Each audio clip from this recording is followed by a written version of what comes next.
Hello friends, welcome to the new episode of my channel. আমি Prince. এই ভিডিওতে mainly দুটো ব্যাপার নিয়ে কথা বলবো। প্রথমেই কথা বলবো সলমান খানকে নিয়ে। আমি জানি না যে এই মানুষটা প্রমোশনে এতটা মানে কি বলবো, এতটা বাজে প্রমোশন কেন করে বা কোনো কাজের ক্ষেত্রে এতটা ঢিলেমি কেন করে, আমি সিরিয়াসলি বুঝতে পারি না। মানে সামান্যটুকু কমন সেন্সের এত অভাব না সলমান খানের মাঝে মাঝে মনে হয়, যে কারণে না আজকের দিনে দাঁড়িয়ে সিনেমা চলা খুব ডিফিকাল্ট হয়ে যাচ্ছে। হয়তো সিকান্দার চলবে, এই নিয়ে কোনো সন্দেহ নেই, আমি প্রচণ্ড পরিমাণে এক্সাইটেড, মন থেকে চাইও চলুক। কিন্তু এই যে এত ভুল ভ্রান্তি ঘটনাগুলো ঘটাচ্ছে সলমান খান বা তার টিম, যারা এই সমস্ত কিছু প্রমোশনের পিছনে রয়েছে, তো আজকে কালকে অ্যানাউন্সমেন্ট করা একটা টিজারের মাধ্যমে যে আজকে জোহর আজাবিন গানটা, যেটা সিকান্দারের প্রথম গান, রিলিজ করতে চলেছে। বহুদিন পর ভাইয়ের একটা প্রপারলি ঈদ সং আসতে চলেছে, যেটা নিয়ে ক্রেজ কিন্তু মারাত্মক লেভেলের। অলরেডি টুইটারে রীতিমতো ট্রেন্ড করছে, লোকে ওয়েট করে বসে আছে, পাগলের মতো ওয়েট করছে সকাল থেকে সলমান খানের ফ্যান্সরা। এবার আজকে যে দিনটা বেসিক্যালি রিলিজ করার ডেট ভাবা হয়েছে, এর আগে টাইগার 3 রিলিজের ক্ষেত্রে অনেক ভুলভ্রান্তি হয়েছে, নানা রকম হয়েছে, তো জানা কথাই।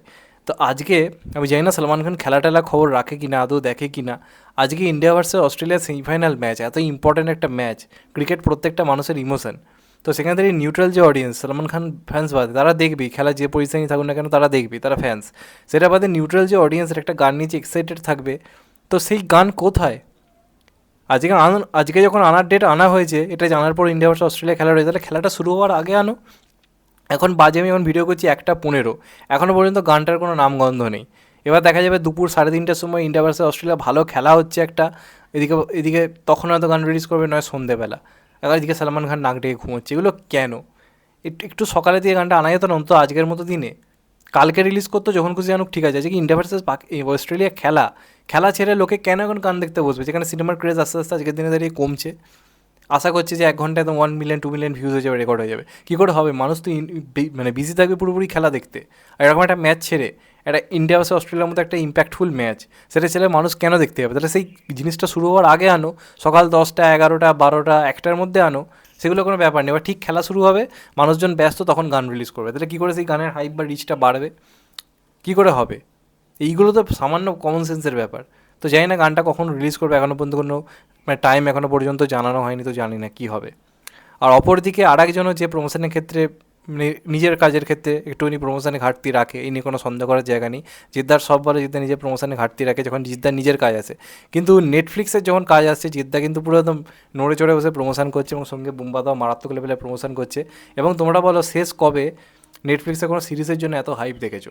কোনো দিন দেখা যায়নি, মানে কোনো দিন দেখা যায়নি। সে যত বড়ই সিরিজ আসুক না কেন, এরকমভাবে ট্রেলার আসার আগে অ্যানাউন্সমেন্ট আসছে, টিজার আসার আগে অ্যানাউন্সমেন্ট আসছে, এইভাবে প্রত্যেক দিন পোস্ট করা হচ্ছে, এমনটা সচরাচর দেখা যায় না। তো আগের দিনই জিদ্দা বুম্বাদা মিলে একটা ভিডিও শ্যুট করেছিল, যেখানে রিলিজ ডেটটা জানিয়েছিল। তো আজকে কিন্তু ট্রেলার মানে যে মানে যে ডেটটা আর কি, যেটা আমরা তোমাদেরকে আগেই এমনি বলে দিয়েছিলাম, তোমরা জানতে। কিন্তু ওই যে বললাম কীভাবে অ্যানাউন্সমেন্টটা করছে, এটা অনেক বেশি ইম্পর্টেন্ট। প্রথম কথা, জিদ্দাকে কি হ্যাপি লাগছে ভাই, অনেক দিন পরে জিদ্দাকে কি হ্যাপি লাগছে। মানে মানুষের যে মন থেকে, ভেতর থেকে যে একটা স্বতঃস্ফূর্ততা, একটা যে আনন্দ, দেখেই বোঝা যাচ্ছে। প্লাস বুম্বাদা বলছে কালকে যে ট্রেলারটা আসতে চলেছে, সেটা একটা মারকাটারি ড্রামাতে ভরা অ্যাকশন ট্রেলার হতে চলেছে। তার মানে কিন্তু এর থেকে আমরা আন্দাজ করতে পারি, কাল কিন্তু ট্রেলারটাতে ভালো রকম কিন্তু মারধার অ্যাকশন থাকতে চলেছে জিদ্দায়, যেটা তারা বারবার প্রমিস করছে। জিদ অ্যাকশনটা সামলে নেবে, বুম্বাদার ড্রামাটা সামলে নেবে। তো কালকে যে ট্রেলারটা আসবে, সেটাতে আই থিঙ্ক এই দুটো জিনিসই কিন্তু থাকতে চলেছে। তো এটা একদম বুম্বাদা যে কনফার্ম করে দিয়েছে যে মারকাটারি অ্যাকশন ওরিয়েন্টেড একটা ট্রেলার হতে চলেছে, এবং গোটা টিম আজকে নেটফ্লিক্স থেকে অ্যানাউন্সমেন্ট করে জানিয়ে দিয়েছে। তো দেখা যাক কালকে ট্রেলারটা কেমন হয়। আমি তো প্রচণ্ড পরিমাণে এক্সাইটেড রয়েছি ট্রেলারটা নিয়ে, জিদ্দাকে এইভাবে দেখার জন্য, বুম্বাদাকে এইভাবে দেখার জন্য। মানে এরকম ক্রেজ দেখা যায় না নেটফ্লিক্স থেকে একটা ট্রেলারের জন্য, কোনো সিরিজের এরকম হাইপ দেখা যায় না। মানে আনবিলিভেবল একটা রেসপন্স, মানে দুই জিতের এরাটা কোথাও গিয়ে ফিল আই থিঙ্ক করতে পারছো তোমরা এবার, মানে সিরিয়াসলি মারাত্মক লেভেলে। তো যাই হোক, তোমাদের এটা নিয়ে কি মতামত কমেন্ট করে অবশ্যই জানিও। চ্যানেলটা নতুন হলে চ্যানেলটা সাবস্ক্রাইব করে দিও, অ্যান্ড কেটে দেবে বেল আইকন। ভালো থেকো সবাই, টেক কেয়ার, নমস্কার। আবার দেখাবে, এখন তো বাই, সবাই ভালো থেকো, সুস্থ থেকো, টেক কেয়ার, আবার দেখা হবে, নমস্কার।